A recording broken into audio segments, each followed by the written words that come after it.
So welcome all of you. Ray optics finish हो गया.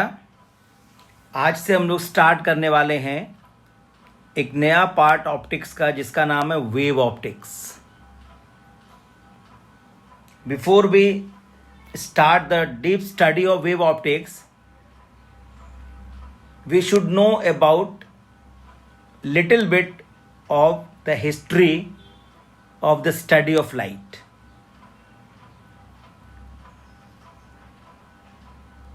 You all should know that the study towards the behavior of light was done by Newton, and Newton has given the corpuscular theory of light. In his theory, Newton assumed that the light is made up of small tiny particles. He gave the name as corpuscles. And he said that all source of light are emitting these corpuscles with equal velocity in all possible directions. And then he started to explain the basic phenomena of light like reflection and refraction. So with the assumptions made by the Newton for his corpuscular theory of light, he successfully explained the phenomena reflection and refraction. But the theory was unable to explain some other phenomena like interference, diffraction, and other light related phenomena. So his theory was accepted with these limitations. Later on, some other scientists have given some other theories, and Huygens is one of them. So Huygens proposed that every source of light is a source of waves, and we are writing everything in terms of Huygens wave theory. So what Huygens has given us, he said that every source of light is a source of waves which emits light waves of same wavelength, frequency and speed.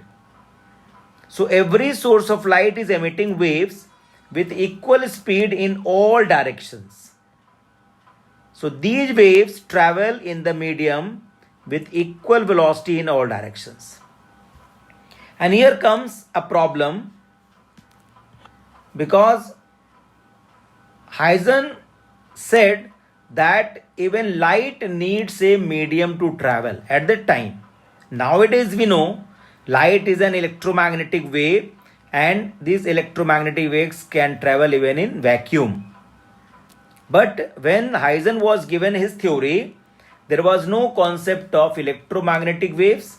So he thought that the light is also a wave which needs a medium to travel. Then he thought that from sun to earth, there are a space where no medium is there. Then how these waves come from the sun to earth? Then he has given a conceptual medium. He said that where there is no material medium like air, glass, water, a conceptual medium, ether, is assumed to be present. He said there is a medium known as ether medium. And if you go for the meaning of this ether, you will find the meaning is omnipresent, that is everywhere.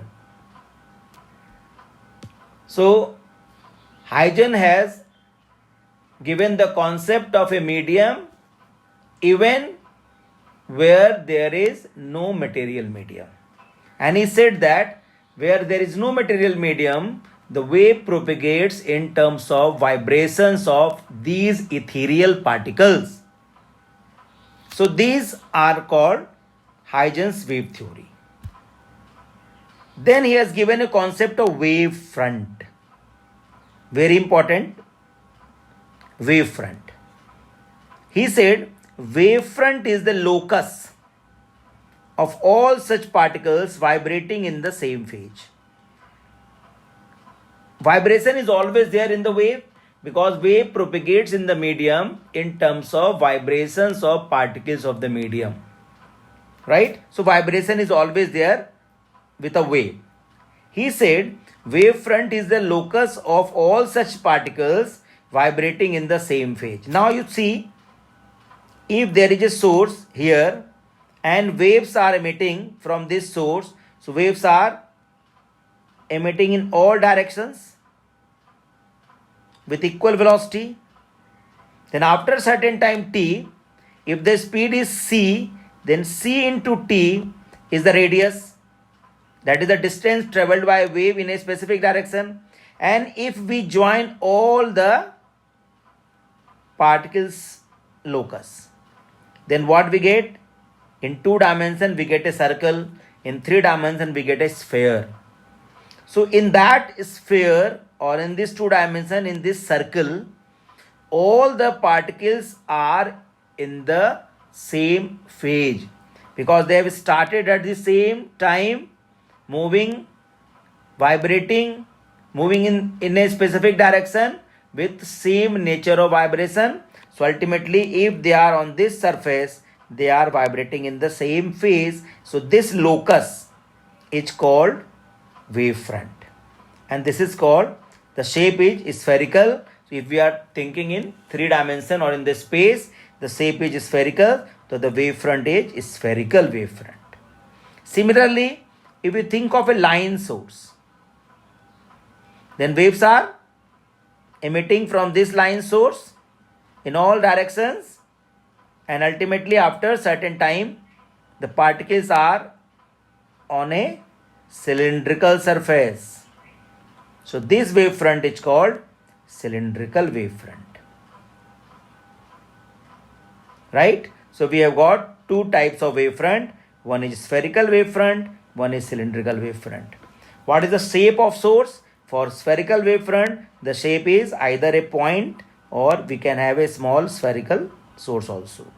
And for this, we have the source either a line or a small cylindrical source.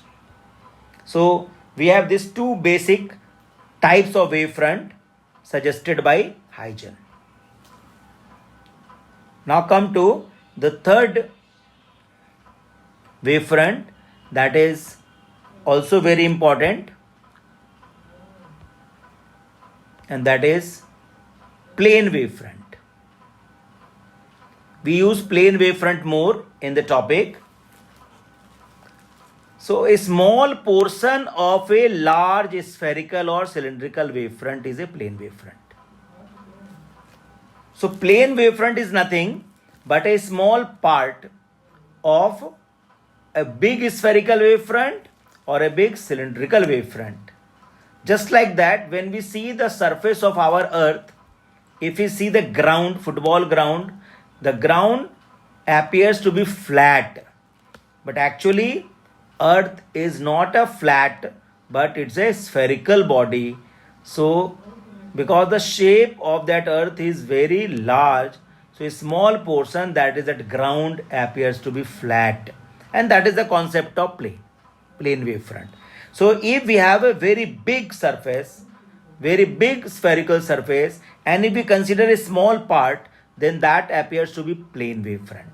Right? So plane wavefront is nothing but a small portion of either a spherical wavefront or a cylindrical wavefront.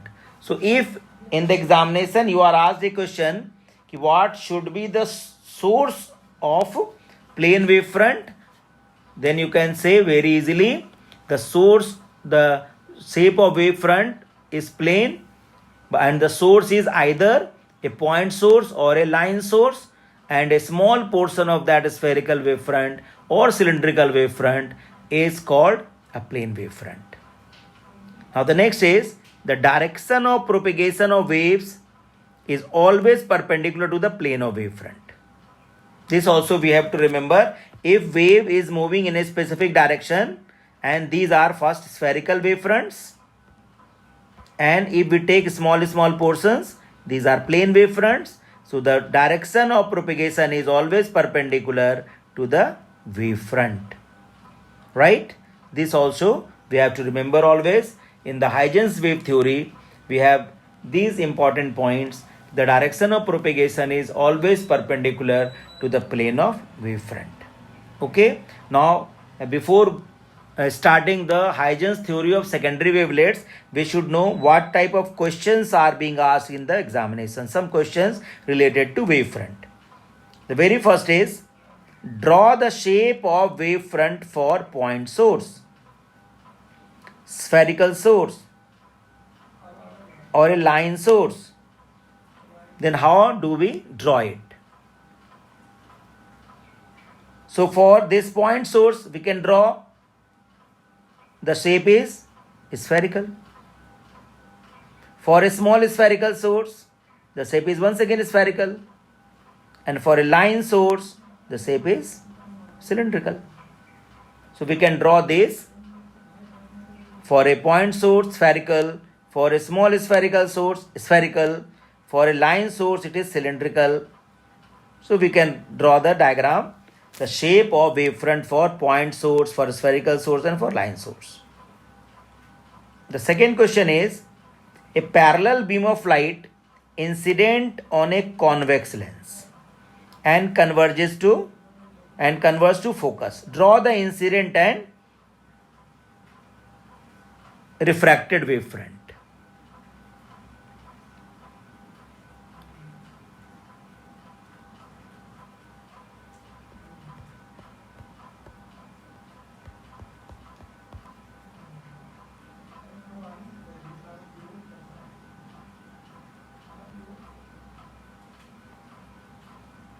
So suppose we have a convex lens.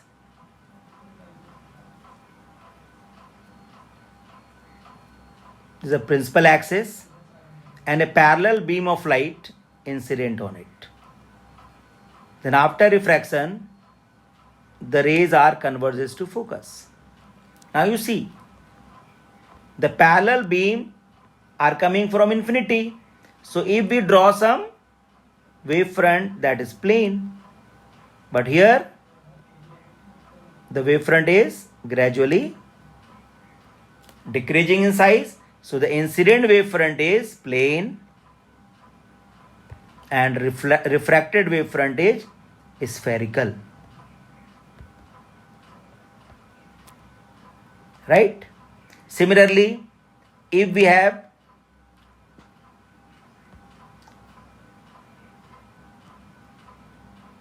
a concave lens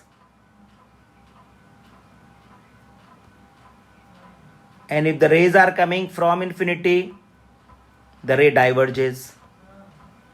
So again, the incident is the plane wavefront and the refracted is spherical wavefront.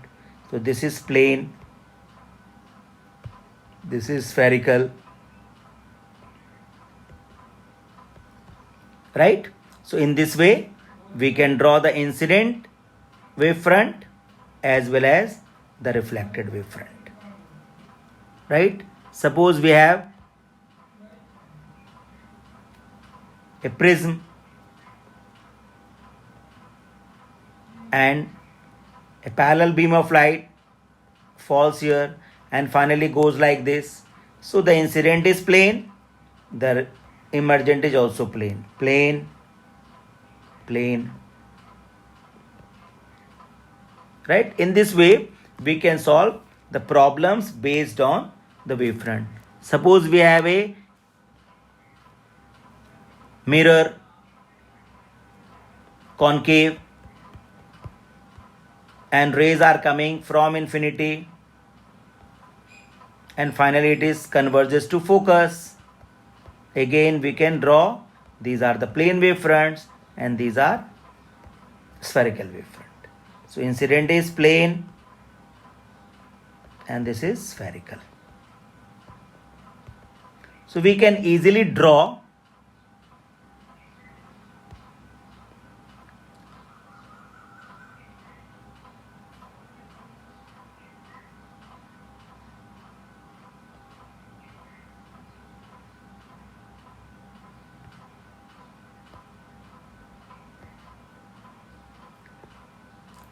so this question number 2 is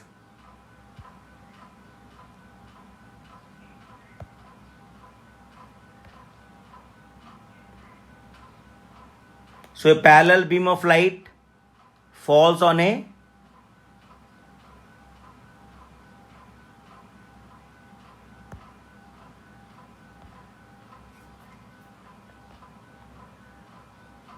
parallel beam of light falls on a concave lens. Draw the incident and refracted wavefront. We can do now. A parallel beam of light falls on one face of a prism. Draw the shape of incident and emergent wavefront. That also we can do now. A parallel beam of light falls on a concave mirror. Draw the shape of incident and reflected wavefront. That also we can do. So these are some important questions usually asked in the board examination to draw the shapes of wavefront, incident as well as reflected or refracted or diffracted wavefront. Okay, so this is all about the basics. Now come to the important part of this Huygens wave theory, that is called Huygens theory of secondary wavelets. This actually gives us the idea that how wave propagates in the medium in terms of formation of wavefront, right? So the important points are the waves emerges from a source make a wavefront, right? That we have already discussed.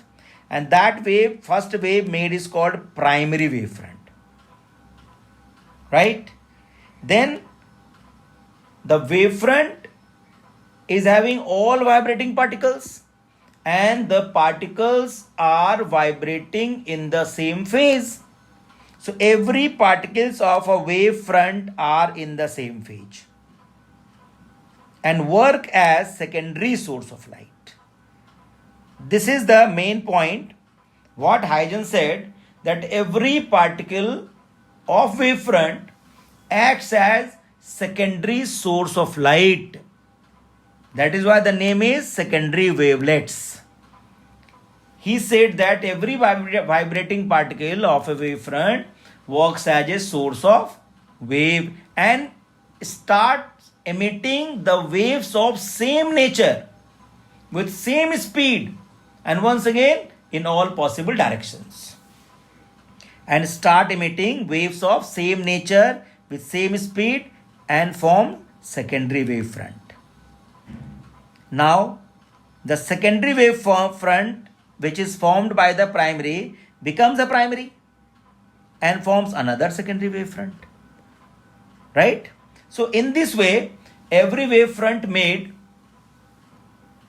forms a secondary wavefront and that secondary wavefront becomes primary and forms another secondary wavefront, and then secondary wavefront formed works as primary wavefront, forms another wavefront, and in this way the wavefronts are continuously made and the wave propagates in the medium in terms of formation of this. Now this process is continued.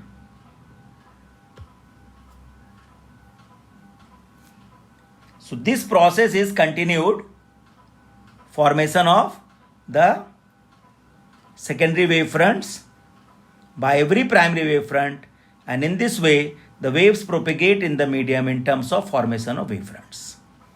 Now with this diagram you can understand it very easily. It is the source and waves are moving in all possible directions and they have formed one wavefront known as primary wavefront, right? And every vibrating particle of this wavefront starts sending the waves in all possible directions,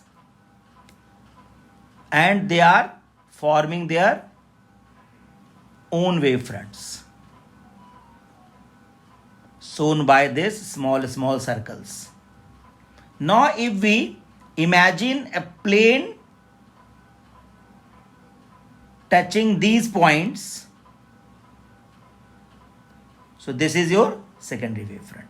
So primary wavefront is forming a secondary wavefront. Now this secondary wavefront is once again forming the next wavefront like formed by the first one, and this once again forms the next wavefront, and so on. In this way the wave propagates in the medium by the formation of wavefronts one by one, and as it moves the size of the wavefront becomes larger and larger, right? So this is the formation of secondary wavefront. So this is all about the Huygens theory of secondary wavelets, right? So this is the initial information related to wave optics. With these things in our mind, now we will apply to explain the phenomena of reflection, refraction, then interference, then diffraction, and polarization also. But this year the polarization part is omitted by the CBSE, so we'll do up to diffraction only. So that is everything so far as basics of wave theory is concerned. So that's all for today's class. Thank you very much.